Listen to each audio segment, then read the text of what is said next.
The morning sun cast long shadows across the glass facade of Meridian Tech Solutions in downtown Seattle.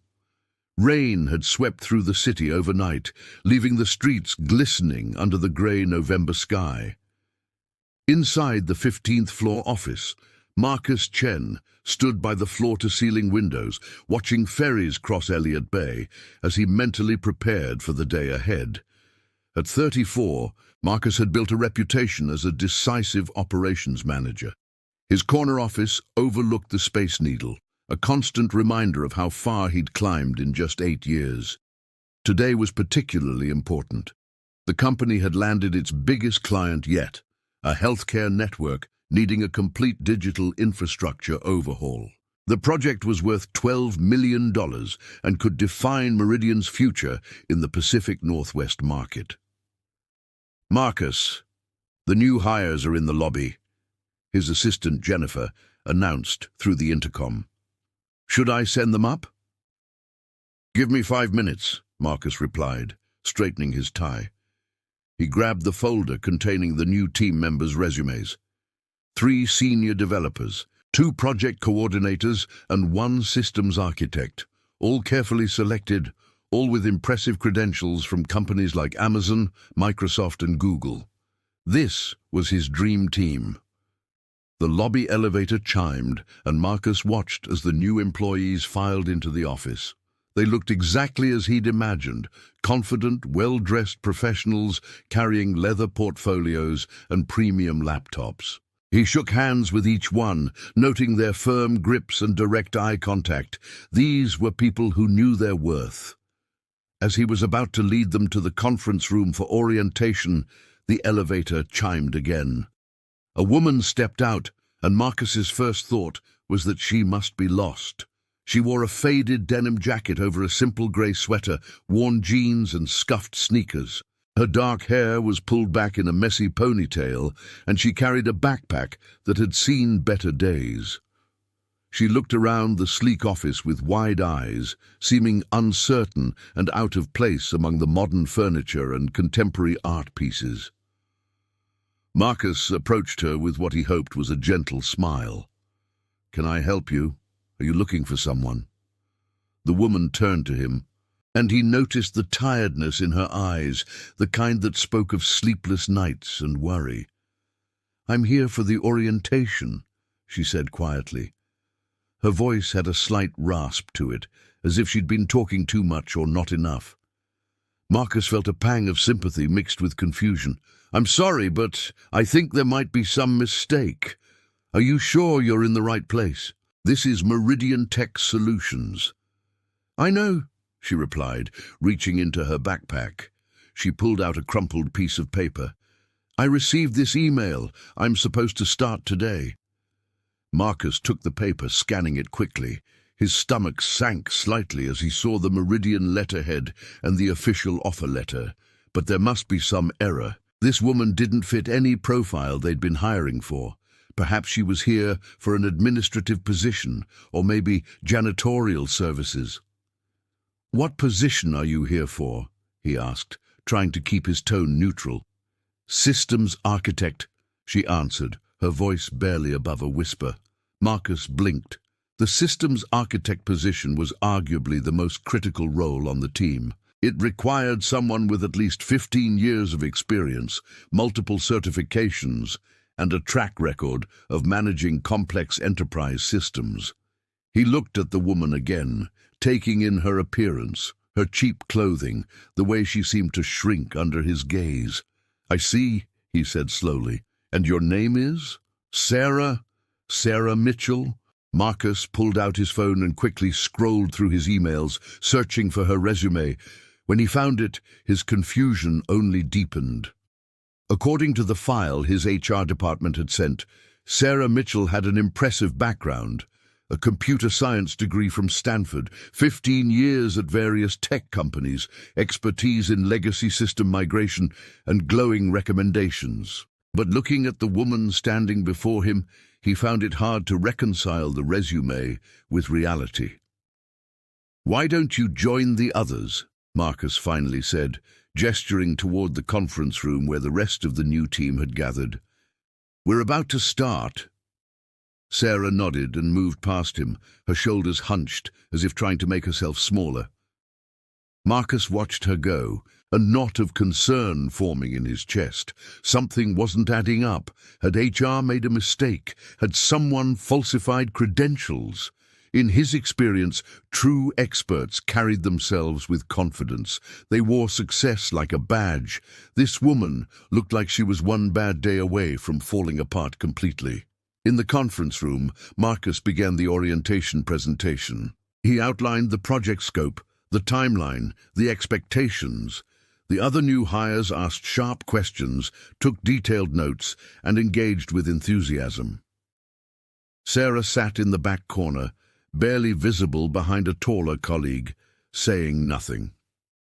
When Marcus distributed the project documentation, a thick binder containing system requirements and technical specifications, everyone else flipped through eagerly. Sarah just held hers, staring at the cover as if the weight of it was too much to bear. "All right, everyone," Marcus said, wrapping up his presentation.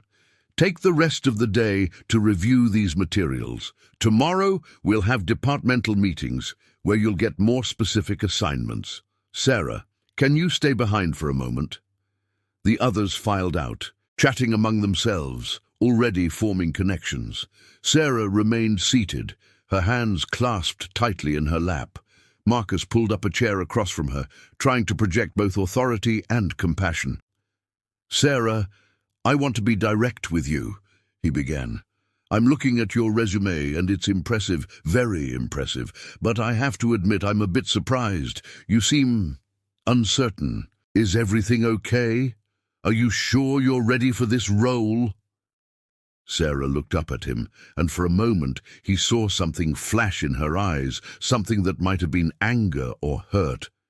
But it disappeared quickly, replaced by that same tired resignation.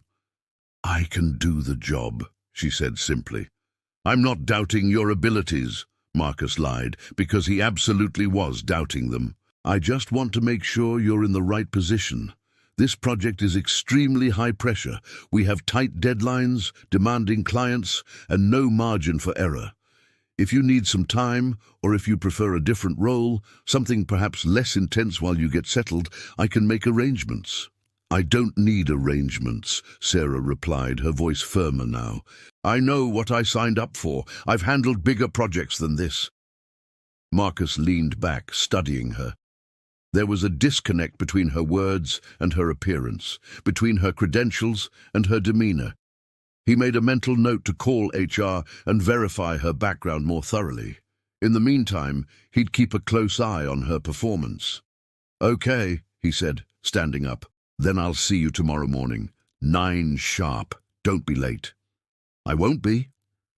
After Sarah left, Marcus returned to his office and immediately called the HR director, Patricia Williams. She answered on the second ring, her voice warm and professional. "Marcus, how did orientation go?" "Patricia, I need to ask you about one of our new hires, Sarah Mitchell, the systems architect. Tell me about her vetting process." There was a pause. "Sarah, she was one of our strongest candidates. Why? Is there a problem?" "I just need to understand her background better. She doesn't quite fit the profile I was expecting." Patricia's tone became guarded. "Marcus, I personally reviewed Sarah's credentials. She's exactly what this project needs. Her experience with legacy healthcare systems is unmatched. She spent 7 years at Providence Health, 3 years consulting for Kaiser Permanente, and before that, she was part of the team that modernized the VA's patient record system. What exactly is your concern?" Marcus hesitated. He couldn't say that his concern was based purely on how she looked, how she dressed, how she carried herself. That would sound prejudiced, maybe even discriminatory, but his instincts told him something was off. "No specific concern," he finally said. "Just doing my due diligence. This project is too important to leave anything to chance." "I understand," Patricia replied. "But I assure you, Sarah Mitchell is the real deal. Give her a chance. I think you'll be pleasantly surprised." After hanging up, Marcus wasn't convinced. He spent the rest of the afternoon reviewing project timelines and assigning preliminary tasks. He decided to start Sarah with something relatively straightforward, a system audit of the client's current infrastructure. If she struggled with that, he'd have grounds to reassign her before she could do any real damage to the project. That evening, as Marcus drove home through Seattle's rush-hour traffic, he couldn't shake the image of Sarah from his mind. There was something about her that bothered him beyond her appearance. It was the way she'd looked at him when he questioned her abilities. That brief flash of something in her eyes, pride, defiance, or was it just desperation? He thought about his own journey. He'd grown up in a comfortable suburb, attended good schools, had parents who supported his ambitions. He'd never had to struggle. Not really. Success had come relatively easily, built on a foundation of opportunity and privilege. Maybe he didn't understand what real struggle looked like. Maybe Sarah had faced challenges he couldn't imagine. But then again, this was business. Compassion was important, but so was competence. He had a responsibility to the company, to the project, to all the people whose jobs depended on its success. He couldn't let sympathy cloud his judgment. The next morning, Marcus arrived early, as was his habit. The office was quiet, just a few dedicated souls already at their desks. He made himself a coffee in the break room and settled into his office to prepare for the day's meetings. At 8:30, he noticed movement in the main work area. Through his glass office wall, he saw Sarah settling into her assigned cubicle. She was even earlier than he was, and she'd already pulled out a laptop and was connecting to the network. She'd changed into different clothes. A simple button-down shirt and dark pants, but they still looked worn and inexpensive. Marcus watched as she worked, her fingers moving quickly over the keyboard. There was a focus to her movements now, a sense of purpose that had been absent yesterday. Maybe she was just nervous during orientation. Maybe she'd settle in once she got into the actual work. At 9 o'clock, the rest of the team arrived. Marcus gathered them in the main conference room for task assignments. He distributed folders to each person, outlining their specific responsibilities for the first phase of the project. "Tom, you'll be leading the front-end development team," Marcus announced to one of the senior developers, a confident man in his early 40s who'd come from Amazon. "Lisa, you're on database optimization. Ray, you'll handle security protocols. And Sarah," he paused, pulling out her folder, "you'll be conducting a comprehensive audit of the client's existing systems. I need a detailed report on their current infrastructure, pain points, and migration challenges. You have 2 weeks." 2 weeks? Sarah looked up and there was that flash in her eyes again. "For a full enterprise system audit? Is that a problem?" Marcus asked, keeping his tone neutral. "It's ambitious," she replied carefully. "Most audits of this scope take at least a month." "Well, we don't have a month. The client is expecting preliminary recommendations by the end of the month. Can you do it or not?" Sarah held his gaze for a long moment, then she nodded. "I'll do it." "Good! Everyone has their assignments.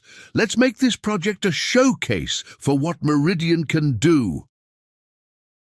As the meeting broke up, Marcus noticed the other team members grouping together, already discussing strategy and coordination. Sarah gathered her folder and headed back to her cubicle alone. No one seemed to pay her much attention, and she didn't seem to seek it. Over the next few days, Marcus kept a close watch on the team's progress. Tom and his developers were making excellent headway on the interface mock-ups. Lisa had already identified several database efficiency improvements. Ray had drafted a comprehensive security framework. Everything was moving according to plan. Except for Sarah. She arrived early every morning and stayed late every evening, barely taking breaks. Her cubicle was cluttered with printed documentation, sticky notes and diagrams.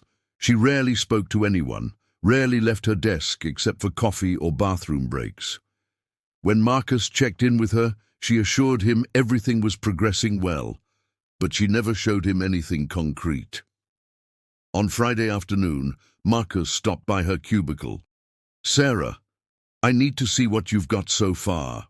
She looked up from her laptop, and he noticed dark circles under her eyes. "I'm still compiling data. The client's systems are more complex than the initial documentation suggested." "Show me what you have."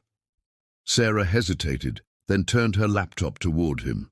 The screen was filled with what looked like gibberish to Marcus, lines of code, system logs, network diagrams so complex they might as well have been abstract art. "Walk me through it," he said, trying to sound encouraging rather than suspicious. "Well," Sarah began, her voice gaining strength as she talked, "their current system is actually 3 separate systems that were integrated poorly about 5 years ago. They're running legacy software on top of newer infrastructure, which is causing bottlenecks. See here?" She pointed to a section of a diagram. "This is where their patient record system interfaces with their billing system. The handshake protocol is outdated, causing a 7-second delay on every transaction. Multiply that across thousands of daily transactions, and you're looking at significant productivity loss." Marcus nodded, understanding perhaps a quarter of what she was saying. "Okay, keep at it, but I need something presentable by Wednesday. The client wants a progress update." "I'll have it," Sarah promised. As Marcus walked away, he felt a twinge of guilt. Maybe he was being too hard on her. Maybe she really was competent, and he was letting his first impression bias his judgment. But he couldn't shake the feeling that he was missing something, that there was more to Sarah Mitchell than met the eye. What Marcus didn't know was that Sarah was dealing with challenges far beyond the technical complexities of the project. Every night, she returned to a cramped studio apartment in a less desirable neighborhood where she lived with her 9-year-old daughter, Emma. She was a single mother working 2 jobs, this new position at Meridian and weekend shifts at a grocery store, just to make ends meet. Her ex-husband had left 3 years ago, taking their savings and leaving her with nothing but debt and responsibility. She'd been unemployed for 8 months before landing this position, burning through her emergency fund, then her retirement savings, then finally having to choose between keeping her car and keeping her apartment.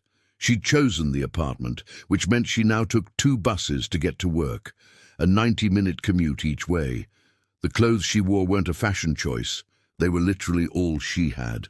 The backpack wasn't a quirky preference. It was because she'd sold her professional bag to pay for Emma's school supplies. Every decision, every appearance, every moment of her life was shaped by necessity and survival.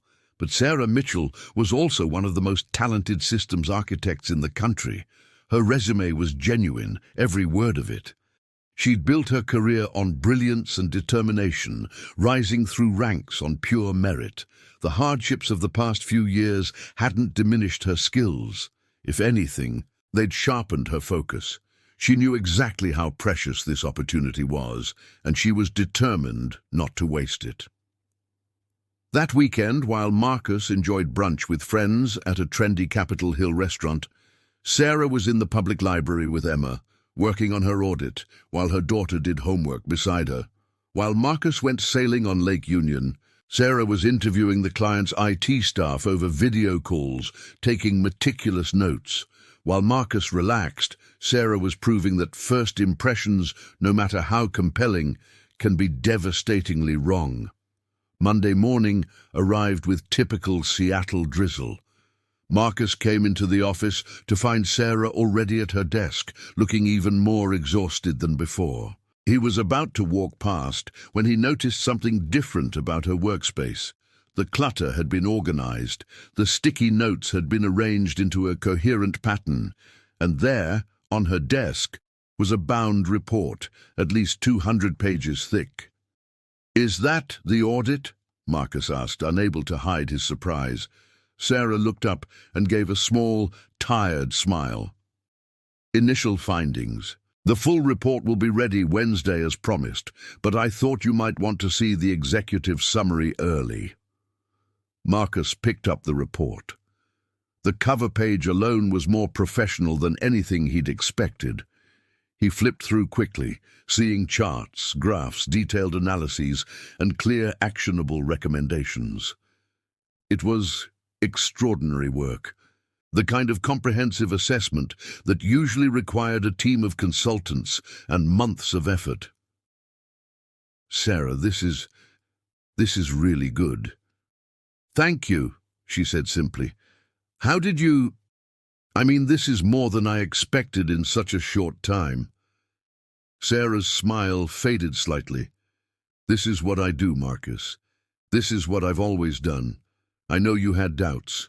I could see it in your face that first day, but I also know I'm good at my job, maybe the best you'll find. So I did what I always do.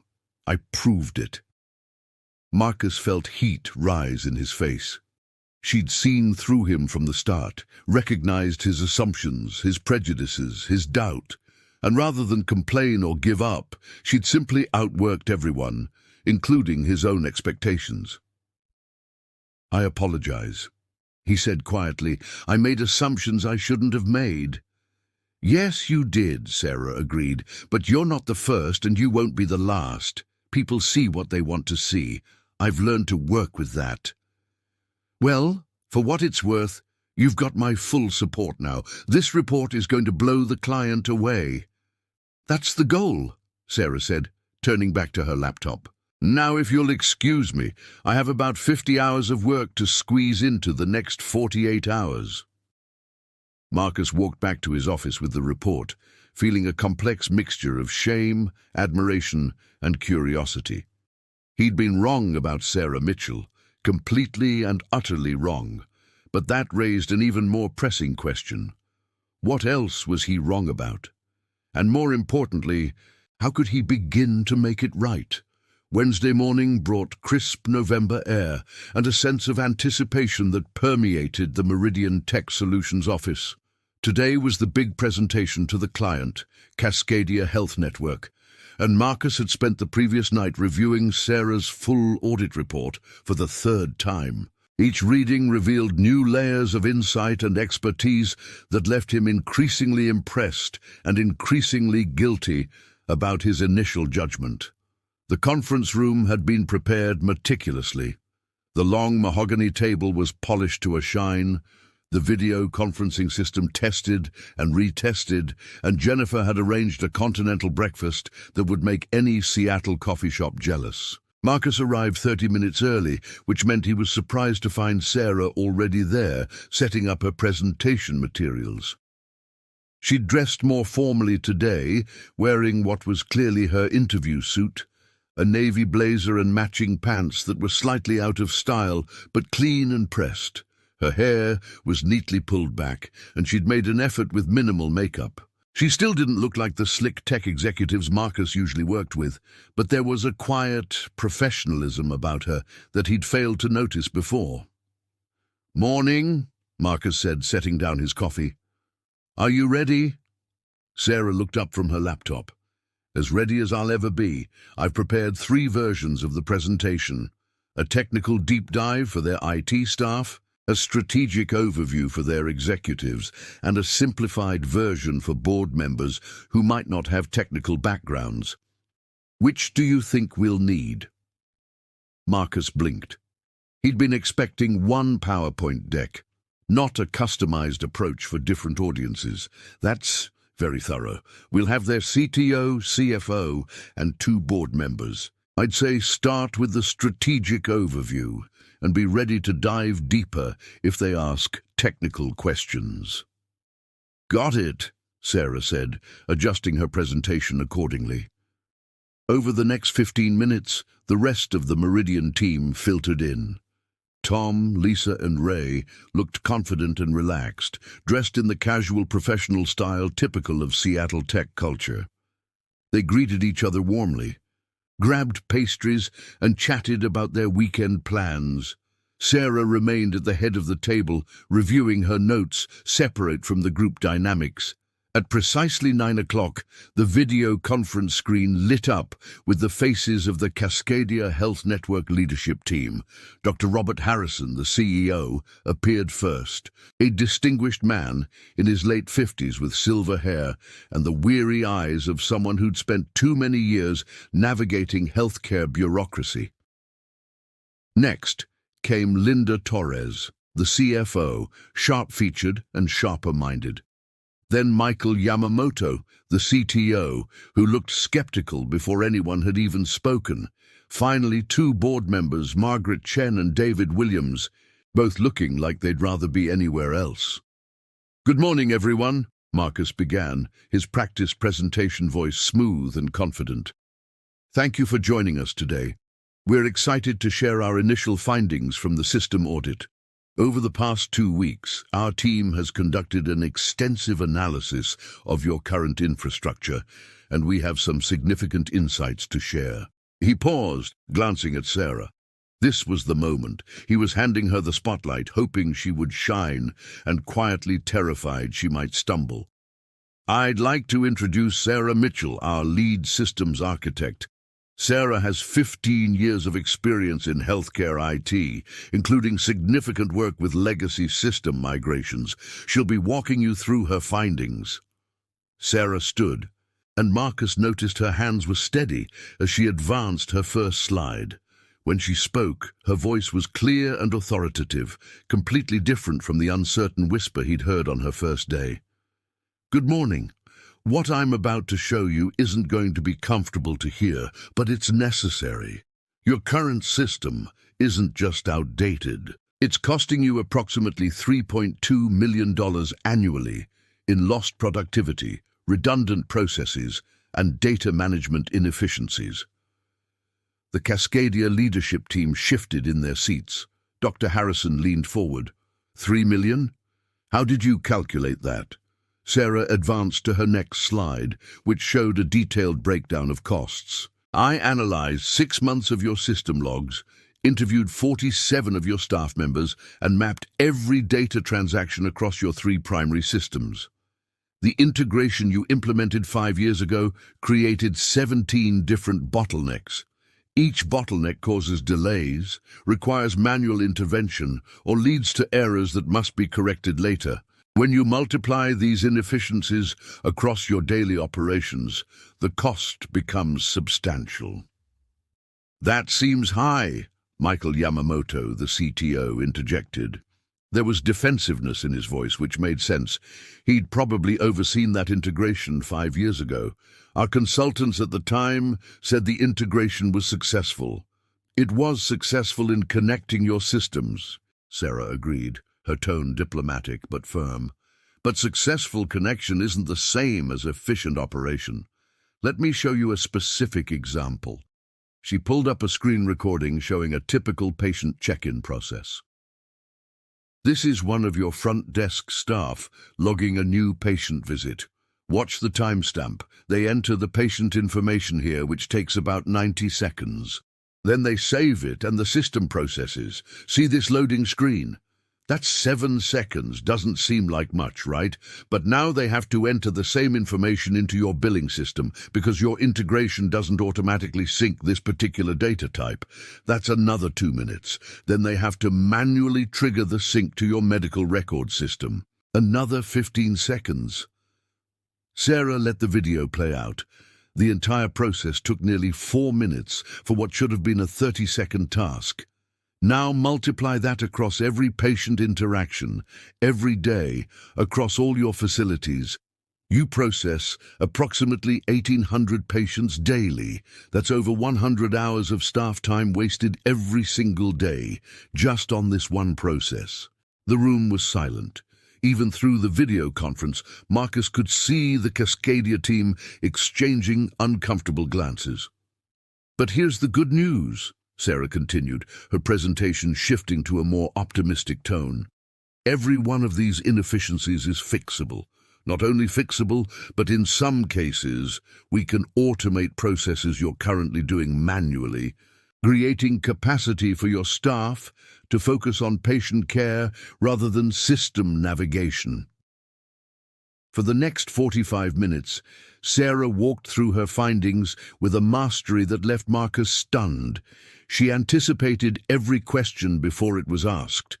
When Michael Yamamoto challenged her on technical specifications, she dove into code-level details that made even the CTO nod in acknowledgement. When Linda Torres asked about costs and ROI, Sarah had spreadsheets ready showing projected savings and implementation expenses, with 3 different budget scenarios.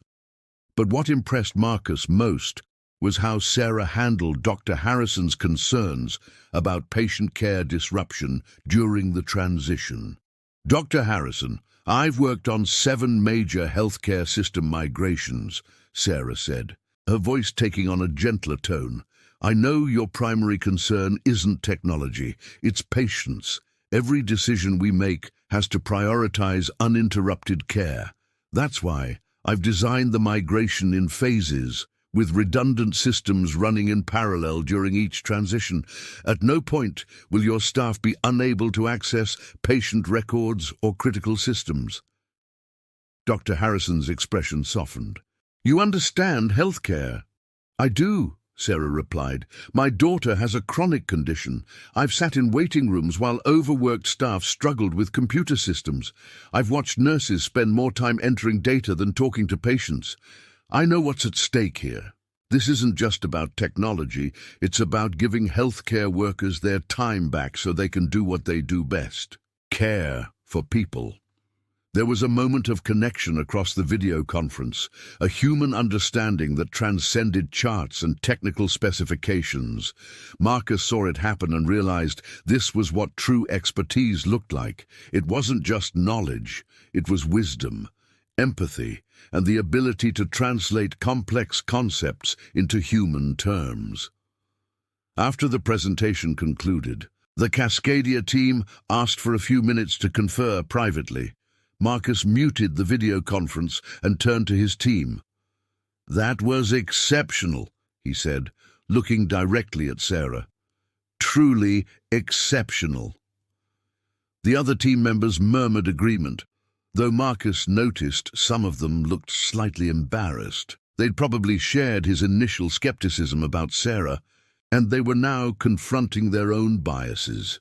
When the Cascadia team returned, Dr. Harrison was smiling. Ms. Mitchell, that was the most comprehensive and insightful analysis we've received in my 10 years as CEO. We'd like to move forward with your recommendations. When can you start implementation? Sarah glanced at Marcus, who nodded. We can begin preliminary work next week, she said. Full implementation will take approximately 8 months, but you'll start seeing efficiency improvements within the first 30 days. Perfect, Linda Torres added. We'll have our legal team send over the contracts today. And Ms. Mitchell, I'd like to schedule a follow-up call with you directly. I want to understand the financial projections in more detail. After the call ended, the Meridian team celebrated with the pastries Jennifer had provided. Tom clapped Sarah on the shoulder.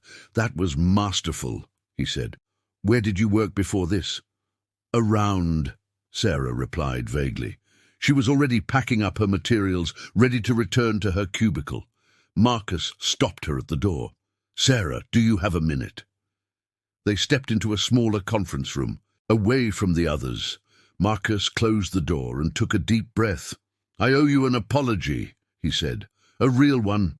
When you showed up that first day, I made assumptions based on how you looked, how you dressed, how you carried yourself.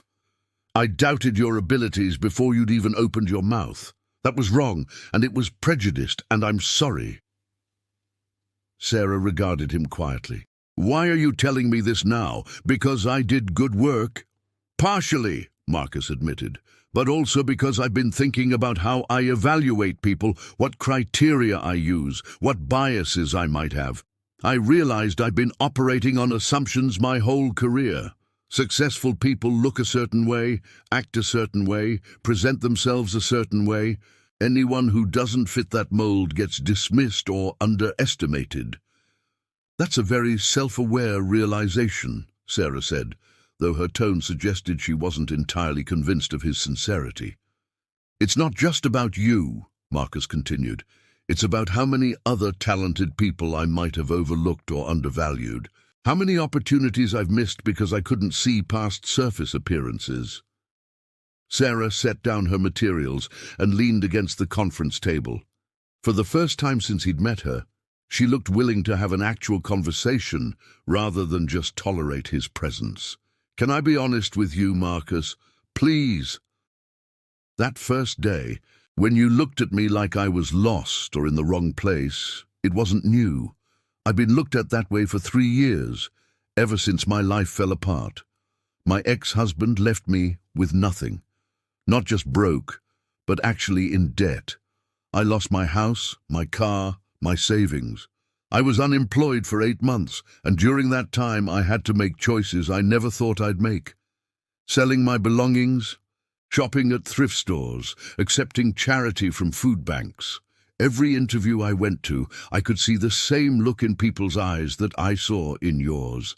They saw someone desperate, someone damaged, someone who couldn't possibly be as good as her resume claimed. Marcus felt his throat tighten with shame and empathy. But here's what you didn't see, Sarah continued, her voice stronger now. You didn't see that I put myself through Stanford while working full-time. You didn't see that I was the first woman to lead a major system integration at Providence Health. You didn't see that I turned down a 6-figure offer from Google because I wanted to focus on healthcare technology, where I could make a difference. You didn't see any of that because you were too busy seeing a woman in cheap clothes who looked tired and uncertain. You're right, Marcus said quietly. I didn't see any of that. The thing is, Marcus, you're not unusual. Most people judge based on appearance. It's human nature. We make snap decisions because it's efficient, but those snap decisions can be devastatingly wrong. They cost people opportunities. They reinforce systemic inequalities. They allow real talent to slip through the cracks, while mediocre people who know how to dress well get promoted. How do I do better? Marcus asked. How do I see past my biases? Sarah smiled slightly. You start by recognizing them, which you're doing. Then you actively question your first impressions. When you meet someone and make a snap judgment, ask yourself why. What are you basing that judgment on? Is it relevant to their actual abilities? Would you make the same judgment about someone who looked different? That's going to be uncomfortable. Growth usually is, Sarah replied, but it's worth it, not just for people like me, but for you too. Imagine how much talent you could access, how much stronger your teams could be if you evaluated people purely on their merit rather than their appearance. Marcus nodded, absorbing her words. I want to make this right. Not just apologize, but actually change how I operate. Will you help me? Help you how? I want you to lead this project, not just the technical aspects, but the entire implementation. You've earned it. And honestly, you're the best person for the job. But beyond that, I want you to call me out when you see me making biased decisions. Help me build a team and a culture that values actual competence over appearances. Sarah studied him for a long moment. That's a big ask. Being the diversity conscience for a white male manager isn't what I signed up for. You're right. That's not fair to ask. Marcus backtracked. Forget I said that part, but the leadership role, that stands. You should be leading this project. Will you do it?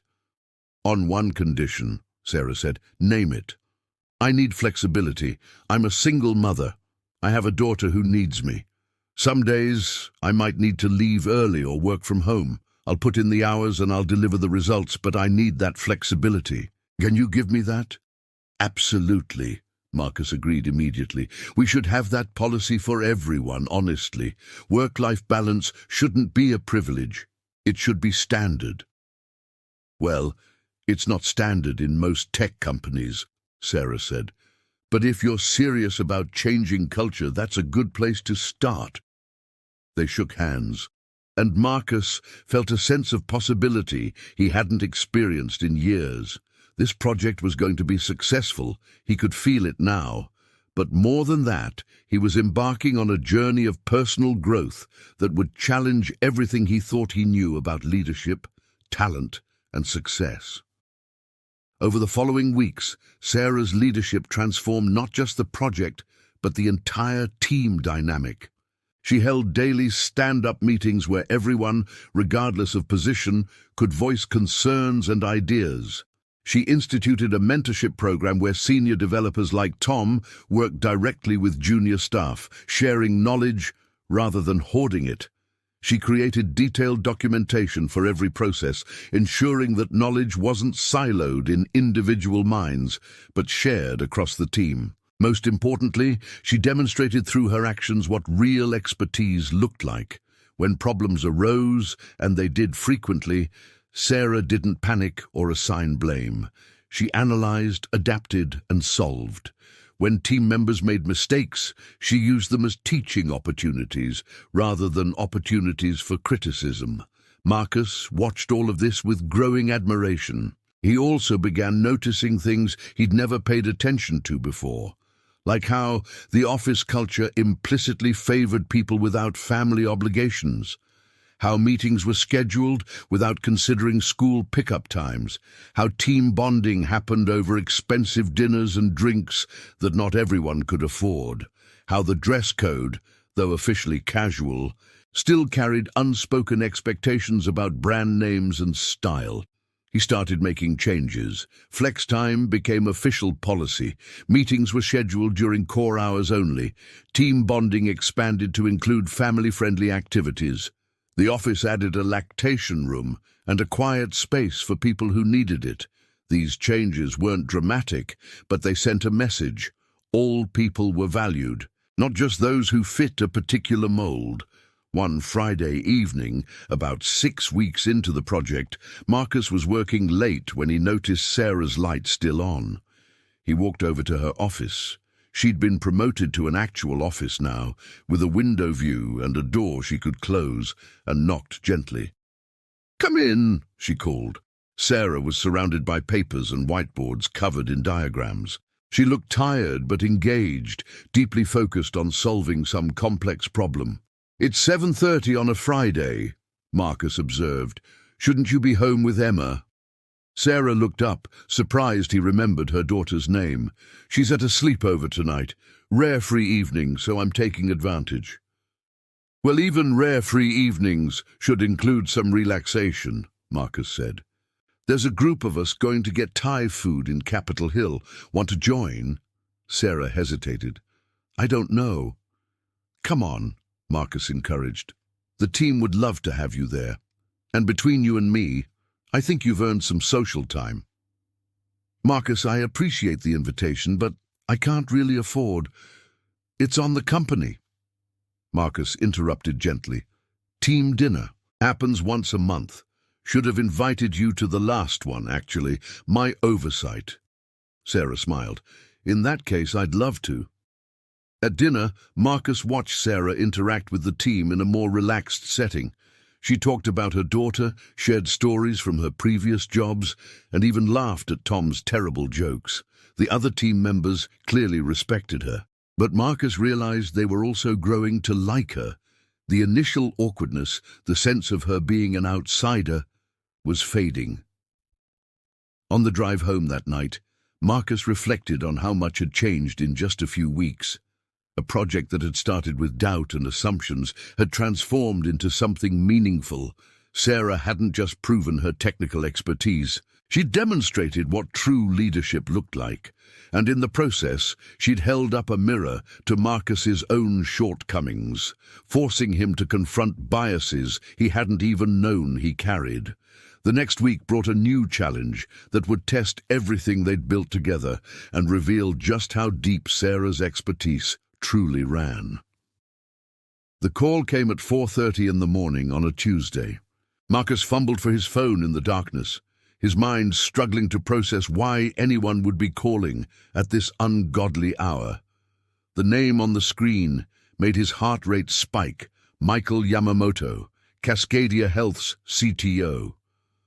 "Marcus, we have a serious problem." Michael's voice was tight with stress. "Our entire patient record system went down 30 minutes ago. We're running on paper backups at 5 hospitals right now. We need your team here immediately." Marcus was already out of bed, reaching for clothes. "What happened?" "We don't know yet. The system just crashed during what should have been a routine overnight backup. We can't bring it back online. We've got 1,500 patients in our facilities who can't be properly admitted, discharged, or treated because we can't access their records." "I'll get the team mobilized," Marcus promised. "We'll be there within the hour." His next call was to Sarah. She answered on the first ring, her voice alert despite the early hour. Clearly, she'd been awake already. "I heard," she said before he could speak. "Cascadia's system admin called me 10 minutes ago. I'm already pulling system logs remotely. It's not good, Marcus. This isn't a simple crash. Something corrupted their primary database." "How bad?" "Won't know until I'm on site, but preliminary analysis suggests we're looking at a catastrophic failure in their legacy integration layer. The same system I warned them about in my audit." Marcus felt a chill run down his spine. In her presentation, Sarah had flagged their legacy integration as a critical vulnerability, but Cascadia had wanted to wait until Phase 2 to address it. Now they were paying the price. "Can you fix it?" There was a pause. "I don't know, but I'm going to try. I'll meet you at their main hospital in Bellevue in 45 minutes. Marcus sent out an emergency text to the entire team, then made a quick coffee and headed out into the dark Seattle morning. The streets were empty, streetlights reflecting off wet pavement from the night's rain. As he drove across the 520 bridge toward Bellevue, he tried to mentally prepare for what they were walking into. Cascadia Health Network's main hospital was a sprawling modern complex in downtown Bellevue, all glass and steel and efficient design. But when Marcus arrived, the efficiency had been replaced by barely controlled chaos. The emergency room was packed with people, and he could see staff members running between patients with clipboards and paper forms, trying to manage care without their computer systems. He found the IT department on the 3rd floor, where it looked like a war room. Screens everywhere displayed error messages and system diagnostics. Cascadia's IT staff looked exhausted and frightened, facing the nightmare scenario every healthcare system fears: complete digital infrastructure failure during active patient care. Sarah was already there, her laptop connected to one of their main servers, her fingers flying over the keyboard. She'd pulled her hair back in a tight bun and wore the same clothes from the day before, suggesting she'd either dressed in a hurry or hadn't gone to bed at all. "Status?" Marcus asked, approaching her workstation. "Bad," Sarah replied without looking up. The overnight backup process triggered a cascade failure in their integration middleware. That middleware handles data synchronization between their 3 main systems. When it crashed, it corrupted the primary patient database.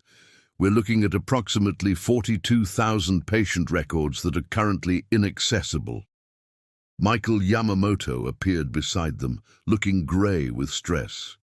"Can you recover them?" "I'm trying," Sarah said. "The good news is the data isn't lost, just locked. The corruption affected the index tables, not the actual records. If I can rebuild the indexes, we can restore access." "How long will that take?" Michael asked. "Hours, maybe longer, and that's just to restore access. We'll still need to verify data integrity, run consistency checks, and gradually bring systems back online in a way that doesn't trigger another cascade failure." "We don't have hours," Michael said desperately. "We have patients in surgery right now whose medical histories are inaccessible. We have people in the ER who might be allergic to medications we need to give them, but we can't check their records." Sarah finally looked up from her screen, and Marcus saw a steely determination in her eyes. Then I need complete authority. No committee decisions, no approval processes. You need to trust me to do what needs to be done, even if it seems risky. Michael and Marcus exchanged glances. This was the moment where they either trusted Sarah's expertise or they didn't. Marcus nodded. "You have it," Michael said. "Whatever you need." "Good. First, I need everyone except essential IT staff out of this room. Too many people, too many questions, too many distractions. Second, I need direct access to your backup systems, your disaster recovery protocols, and your system architecture documentation. Third, I need coffee. A lot of coffee. Over the next hour, Sarah organized the response with military precision. She identified 3 of Cascadia's IT staff who actually understood their systems, rather than just following procedures, and put them to work on specific tasks. She sent everyone else to help with patient care or stay out of the way. Tom, Lisa, and Ray from the Meridian team arrived, and Sarah immediately put them to work. Tom started analyzing system logs to understand the cascade failure pattern. Lisa began running data integrity checks on accessible databases. Ray worked on isolating the corrupted middleware to prevent further spread. Marcus watched Sarah work, and it was like watching a concert pianist or a surgeon. Every action was precise, purposeful, and part of a larger strategy. She wasn't just fixing a problem. She was conducting an orchestra of technical expertise, each person playing their part in a complex symphony of recovery. "Marcus," Sarah called out around 6:30, "I need you to manage the executive team. Dr. Harrison and his people are going to want updates, and I can't stop to give them. Can you be the liaison?" "Absolutely. What should I tell them?" "Tell them we're making progress. Tell them we expect to have emergency read-only access to critical patient records within 2 hours. Full system restoration will take longer, but we'll get them limping along enough to provide safe patient care."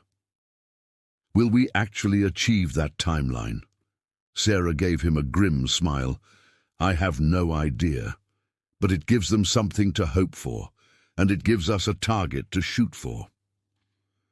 Marcus spent the next several hours shuttling between the IT war room and various executive offices, translating technical jargon into English, managing expectations, and generally keeping anxious administrators from breathing down Sarah's neck while she worked. Around 8 a.m., Emma's school called Sarah's phone. Marcus saw her glance at the screen, her face tightening with conflict, but she silenced the call and kept working. 10 minutes later, the school called again. This time, Sarah stepped away from her workstation. "I have to take this," she said quietly to Marcus. "It's my daughter's school." She walked to a quiet corner of the room, and though Marcus tried not to eavesdrop, he could hear fragments of the conversation. "Yes, I understand. I know I was supposed to. There's an emergency at work. Can she stay in the office until—" "No, I don't have anyone else who can. I understand it's against policy, but—" Sarah's voice was getting increasingly stressed, the calm, professional demeanor cracking under the weight of impossible circumstances. She was trying to save a hospital's entire patient record system while also being a single mother whose daughter needed to be picked up from school. Marcus made a decision. He walked over to Sarah and gently touched her arm. "Give me the phone." Sarah looked at him in confusion, but handed it over. "Hello, this is Marcus Chen. I'm Sarah's supervisor at Meridian Tech Solutions. I understand you have concerns about Emma being picked up from school." "Yes, I understand your policy. Here's what's going to happen. I'm sending my assistant, Jennifer, To pick up Emma within the hour. Emma will spend the afternoon at our office with Jennifer, where she can do homework and have snacks until Sarah is available. Yes, Jennifer will have written authorization. No, this is not a regular arrangement. This is an emergency. Thank you. He handed the phone back to Sarah, who was staring at him with an expression somewhere between gratitude and disbelief. You can't do that, she said. Jennifer isn't a babysitter, and I can't impose on your company like that. Jennifer loves kids and will be thrilled, Marcus replied. She's constantly showing me pictures of her nieces and nephews, and you're not imposing. We're supporting our team member during a crisis. Now get back to work and save these patients' records.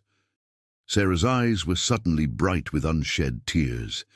Thank you, she whispered, then turned back to her workstation with renewed focus. Around 10 a.m., Sarah made a breakthrough. She'd managed to rebuild enough of the index structure to restore read-only access to about 70% of the patient records.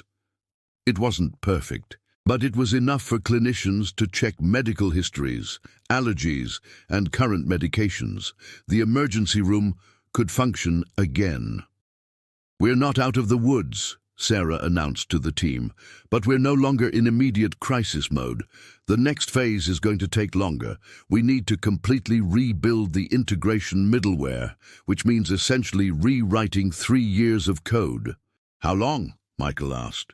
3 weeks of focused work, Sarah replied. Maybe longer. In the meantime, we'll need to implement temporary workarounds and redundant systems to keep things running. Dr. Harrison arrived in the IT room, still wearing his white coat from making rounds. He looked exhausted but relieved. Ms. Mitchell, you may have saved lives today. We had a patient in the ER with a rare blood disorder. Without access to her records, we wouldn't have known not to give her certain medications. You restored that access just in time. Sarah nodded, but Marcus could see the toll the crisis was taking on her. She'd been working for nearly 6 hours straight, under incredible pressure, all while worrying about her daughter. Dr. Harrison, Marcus interjected, Sarah needs a break. We all do. The immediate crisis is over. Can we implement the temporary workarounds and pick this back up tomorrow with fresh minds? Agreed, Dr. Harrison said. Ms. Mitchell, go home. Be with your daughter. We're grateful for everything you've done today. Back at the Meridian office, Marcus found Emma in the conference room with Jennifer. The 9-year-old was working on homework while Jennifer helped with math problems. Emma looked up when they entered, her face brightening. Mom! She ran to Sarah, who hugged her tightly. I'm so sorry, baby, Sarah said. I know this isn't what you signed up for. It's okay, Emma replied. Jennifer is nice. She bought me cookies. Marcus watched the reunion with a lump in his throat. He'd never thought about what it meant for his employees to have lives outside work, to have responsibilities and relationships that couldn't be easily set aside. Sarah was brilliant at her job, but she was also a mother, a person with limitations and needs that extended beyond her professional expertise. Sarah, Marcus said, take tomorrow off. Spend it with Emma. The crisis is stabilized, and you need rest. I can't, Sarah protested. There's too much work to do. It'll be there the day after tomorrow, Marcus insisted. You've been running on empty for weeks, and today pushed you to your limit. Rest. That's not a request. That's a directive. Sarah looked like she wanted to argue, but then Emma tugged on her hand. Can we go to the aquarium tomorrow? Please. Sarah's resistance crumbled. Yeah, sweetie, we can go to the aquarium. As they left, Marcus turned to Jennifer. Thank you for today. You went above and beyond. Jennifer smiled. Actually, it was nice. Emma's a great kid. But Marcus, this highlighted something we should talk about. Our company doesn't have any support structures for working parents. No emergency childcare, no flexible policies, nothing. We got lucky today that I was available. But what about next time? You're right, Marcus agreed. Add it to the list of things we need to change. That evening, Marcus sat in his apartment overlooking Elliott Bay, a glass of whiskey in hand, thinking about the day's events. They'd averted a disaster, but just barely. And the disaster had revealed fault lines, not just in Cascadia's systems, but in Meridian's culture. Sarah had proven herself yet again, demonstrating not just technical expertise, but grace under pressure, and the ability to lead in crisis. But she'd also revealed the impossible balance she was maintaining, juggling world-class professional work with single parenthood and no safety net. Marcus had helped today, but one day of helping wasn't enough. Real change required systemic support, cultural shifts, and a fundamental rethinking of how companies valued and supported their employees. He pulled out his laptop and started drafting a proposal for the executive team.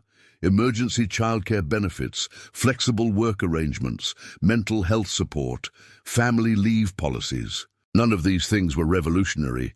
Good companies had been implementing them for years, but Meridian had lagged behind, operating on outdated assumptions about what dedicated employees looked like. That was going to change. The next morning, Marcus scheduled a meeting with Meridian's CEO, Patricia Williams. She listened to his proposal with growing interest. "This is comprehensive," she said, reviewing his document, "but it's also expensive. What's the ROI?" "The ROI is retaining brilliant people like Sarah Mitchell," Marcus replied. "The ROI is attracting diverse talent instead of just hiring people who fit a narrow mold. The ROI is having employees who are loyal, productive, and not constantly stressed about balancing work and life. And frankly, Patricia, the ROI is being a company that does right by its people, even when the spreadsheet doesn't immediately show the value." Patricia smiled. "You've changed, Marcus. 3 months ago, you would have led with profit margins and efficiency metrics." 3 months ago, I didn't understand what I was missing," Marcus admitted. "I thought success looked a certain way, came packaged in a certain style. I was wrong. And that wrong thinking was costing us talent, perspective, and humanity." "All right," Patricia said, "let's implement these changes. Start with a pilot program for your team, and if it works, we'll roll it out company-wide." Marcus left the meeting feeling energized. They were building something better, not just a successful project, but a more equitable and supportive workplace culture. And it had all started because he'd been willing to see past his biases and recognize excellence, even when it didn't look how he'd expected. 2 days later, Sarah returned to work refreshed and focused. The team had made good progress on the temporary workarounds, and she immediately dove into the long-term solution of rebuilding Cascadia's integration middleware.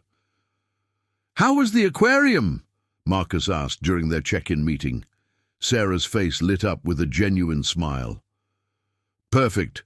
Emma loved the octopus exhibit.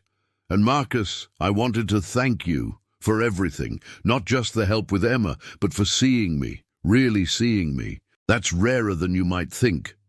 "You've taught me a lot," Marcus replied, "about expertise, about judgment, about what leadership really means. I should be thanking you." "Well, we make a good team," Sarah said. "Now let's finish this project and show them what we can do." And they did exactly that. 3 months later, the Seattle skyline was softened by the spring rain that fell in gentle sheets, washing away the last remnants of winter. Inside Meridian Tech Solutions, the atmosphere had transformed from the sterile corporate environment of 6 months ago into something warmer, more human. Sarah's office, now decorated with Emma's artwork and a small plant Lisa had given her, overlooked the sound. Today marked a significant milestone, the final phase of the Cascadia Health Network system migration. After months of intensive work, late nights, and countless challenges, they were ready to flip the switch on the new integrated system. Marcus stood in Sarah's doorway, watching her review the final checklists. She'd changed too over these months. Not in appearance, though she could now afford better clothes thanks to her promotion to senior systems architect, but in confidence. The uncertainty and defensiveness had been replaced by quiet assurance. "Ready?" Marcus asked. Sarah looked up and smiled. "As ready as we'll ever be. All systems tested, all redundancies in place, all staff trained. If anything goes wrong now, it won't be from lack of preparation." "Nothing's going to go wrong," Marcus said with more confidence than he felt. "You've built something extraordinary." They gathered in the main conference room where the entire team had assembled. Tom, Lisa and Ray were there, along with Jennifer, Patricia Williams, and even some board members who wanted to witness this moment. On the video conference screen, the Cascadia leadership team waited. Dr. Harrison, Linda Torres, and Michael Yamamoto, all looking significantly less stressed than during that crisis morning months ago. "All right, everyone," Sarah announced, standing at the head of the conference table. "This has been a long journey. 6 months ago, we inherited a fractured system held together by duct tape and hope. Today, we're launching an integrated platform that will serve this healthcare network for the next decade." She pulled up a dashboard on the main screen, showing real-time metrics from Cascadia's systems. "At exactly 3 p.m., we're going to cut over from the old system to the new one. The transition should be seamless. Patients won't notice anything. Staff will find their systems faster, more intuitive and more reliable. But if anyone sees anything concerning, speak up immediately." Marcus watched the clock tick toward 3 p.m., his heart rate elevated despite Sarah's confidence. This was it. The culmination of everything they'd built together, not just a technical system, but a new way of working, a new culture of mutual respect and support. 30 seconds, Sarah announced. She had her hand on the keyboard, ready to execute the final command. 20 seconds, 10, 5, 4, 3, 2, 1, executing now. She pressed enter. For a moment, nothing seemed to happen. Then the dashboard began updating, showing the new system coming online, old connections closing, new ones establishing. Sarah watched the metrics intently, her eyes scanning for any anomaly, any error, any sign of trouble. Patient registration system online, medical records online, billing integration online, pharmacy systems online. She continued reading out each system as it successfully transitioned. Lab results online, imaging online, emergency systems online. The entire room seemed to be holding its breath. Then, after what felt like an eternity but was actually about 90 seconds, Sarah straightened up and smiled. "We're green across the board, all systems nominal. The migration is complete." The room erupted in applause and cheers. On the video screen, Dr. Harrison was visibly emotional. "Ms. Mitchell, Team Meridian, what you've accomplished here is remarkable. I'm getting reports from our facilities that staff are already noticing the improvements. Response times are faster. Systems are more intuitive. This is going to change how we deliver care." Linda Torres added, "And the financial projections you provided were conservative. We're already seeing efficiency gains that exceed your estimates. This project is going to pay for itself in less than 2 years." After the official celebration wound down and the Cascadia team signed off, Marcus pulled Sarah aside. "I need to talk to you about something." They walked to his office, where Marcus closed the door and pulled out a folder. "Cascadia was so impressed with your work that they've asked if you'd be willing to consult on 2 more of their facilities. Different systems, different challenges, but they specifically requested you." Sarah's eyes widened. "That's incredible." "It gets better," Marcus continued. 3 other healthcare networks have reached out after hearing about this project. They all want to hire Meridian for similar work, and they all want you leading the technical side. Sarah, you've become the most sought-after healthcare systems architect in the Pacific Northwest. I don't know what to say." "Say you'll keep working with us," Marcus replied, "but in a new capacity. I want to create a position for you, Director of Healthcare Solutions. You'd lead your own team, choose your own projects, set your own standards, and you'd have full authority to implement the kind of supportive, flexible work culture we've been building. Sarah sat down slowly. Director level. Marcus, 6 months ago, you thought I was lost in your lobby. 6 months ago, I was an idiot, Marcus said bluntly. I've learned a lot since then, largely because you taught me. But I'm still learning, and I want you to help shape what Meridian becomes, not just technically, but culturally. What would that look like? Sarah asked. Well, for starters, the pilot program we ran on our team is going company-wide. Flexible schedules, emergency childcare support, mental health resources, all of it. We're also revamping our hiring practices to reduce unconscious bias. Blind resume reviews, structured interviews, diverse hiring panels, and we're creating a mentorship program to support employees who might not have traditional advantages. Sarah smiled. You have been busy. I've had a good teacher, Marcus replied. So what do you say? Will you take the position? Sarah stood and extended her hand. On one condition. I want to create an internship program for people who are trying to break into tech but don't have traditional backgrounds. People who might be coming from poverty or changing careers or getting back into the workforce after time away. People who need a chance, not just credentials. Done, Marcus agreed, shaking her hand. That's exactly the kind of initiative we need. Over the following weeks, Sarah transitioned into her new role. She hired her own team, carefully selecting people not just for their technical skills, but for their diverse perspectives and experiences. Her team included a former teacher changing careers, a self-taught programmer from a low-income background, a military veteran transitioning to civilian work, and several young professionals from underrepresented groups in tech.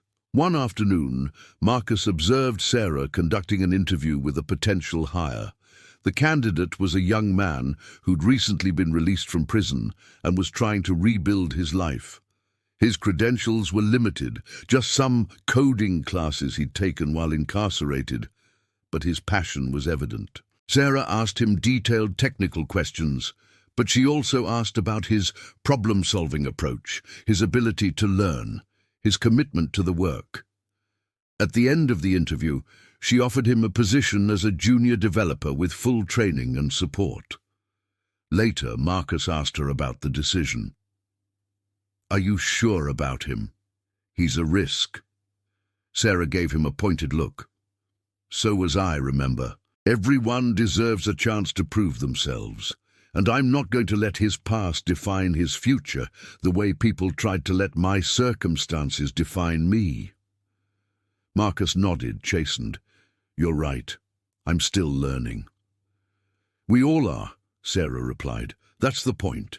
As spring turned to summer, the changes at Meridian began attracting attention. Tech publications wrote articles about their innovative workplace policies. Job applications tripled, employee retention improved dramatically, and perhaps most importantly, the quality of their work reached new heights because they were accessing talent pools they'd previously overlooked.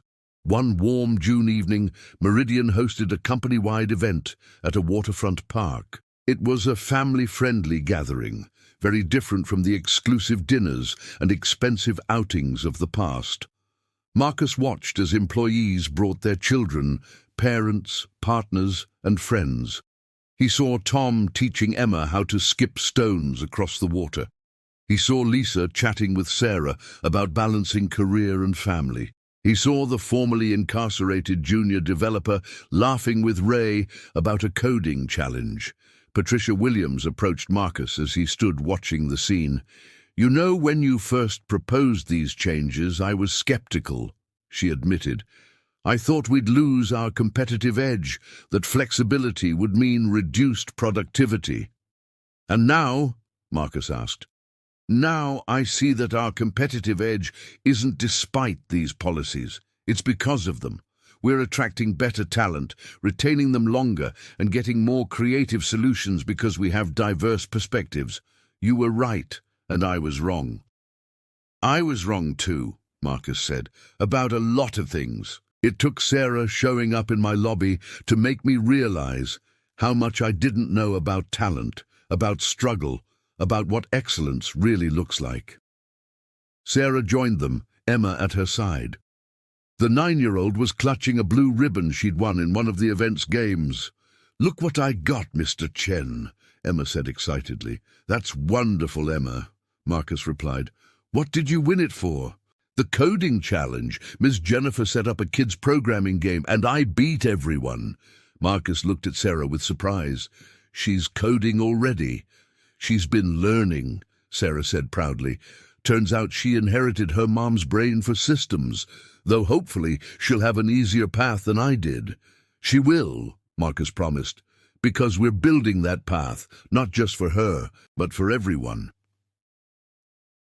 As the evening continued, Marcus reflected on the journey of the past 6 months. It had started with a moment of judgment, a snap decision based on appearances that had been completely wrong. But that mistake had led to growth, both personal and institutional. He'd learned to question his assumptions, to value substance over style, to recognize that talent came in many forms and often from unexpected places. More importantly, he'd learned that leadership wasn't about having all the answers or maintaining an image of perfection. Real leadership was about being willing to learn, to admit mistakes, to elevate others, and to build systems that supported everyone's success. Sarah had taught him all of that, not through lectures or criticism, but through her example. She'd shown up every day and done exceptional work despite facing obstacles he'd never had to overcome. She'd balanced impossible demands with grace. She'd led with both strength and compassion. And she'd proven that the most valuable expertise often comes from those who've had to fight for their place at the table. Later that night, as the event was winding down, Sarah and Marcus stood at the waterfront railing, watching the ferry lights cross the darkening water. "You know what's funny?" Sarah said. "6 months ago, I almost didn't come to that orientation. I stood outside your building for 10 minutes, looking at my reflection in the glass, knowing I didn't look like I belonged. I almost convinced myself to turn around and go home." "I'm glad you didn't," Marcus said quietly. "Me too," Sarah replied, "because this job, this opportunity, it changed everything for Emma and me, not just financially, though that matters, but it gave me back my confidence. It reminded me that I'm good at what I do, that my worth isn't determined by my circumstances." "You reminded me of something too," Marcus said. "That privilege is invisible to those who have it, that bias operates in ways we don't even recognize, that the best talent isn't always in the obvious places." They stood in comfortable silence for a moment. Then Sarah spoke again. "So what's next? You've transformed one company. What's your next challenge?" Marcus smiled. "I was thinking about writing an article about what we've learned. Maybe it could help other managers avoid the mistakes I made. Maybe it could encourage other companies to rethink their hiring and workplace culture." "That's a good idea," Sarah agreed. "But make sure you're honest about how wrong you were. Don't soften it. People need to understand that bias isn't just a theoretical problem. It has real consequences for real people." "I will," Marcus promised. "I want people to understand that the person who looks least qualified might actually be the most capable. That struggle doesn't diminish talent.